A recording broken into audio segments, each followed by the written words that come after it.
حضرت ابو ذر غفاری فرماتے تھے مجھے میرے نبی پاک نے 6 باتوں کی وصیت کی تھی. اپنے بچوں کو بتاتے تھے، دوستوں کو 6 باتوں کی حضور نے وصیت کی تھی. سب سے پہلے حضور نے فرمایا تھا ابو ذر مسکینوں سے محبت کرتے رہنا. دوسرا نبی پاک صلی اللہ علیہ وسلم نے فرمایا تھا جب بھی دیکھنا نیچے والوں کو دیکھنا، اوپر والوں کو نہ دیکھنا. مالداروں جاگیرداروں پہ توجہ نہ کرنا، ذہن خراب ہو، نیچے دیکھنا، غریبوں کی طرف توجہ رکھنا. تیسرے نمبر پر نبی پاک صلی اللہ علیہ وسلم نے فرمایا تھا ہر حال میں حق بات کہنا اگرچہ وہ کڑوی ہو.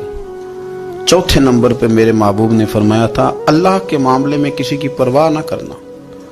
کوئی کیا کہتا ہے کہتا رہے، تم رب کے رستے پہ چلتے رہنا، ملامت کی پرواہ نہ کرنا. اور 5ویں نمبر پر میرے نبی پاک نے مجھ سے کہا تھا اگر رشتہ دار تجھ سے تعلق توڑیں بھی نہ تو جوڑ کے رکھنا، صلہ رحمی نہ چھوڑنا.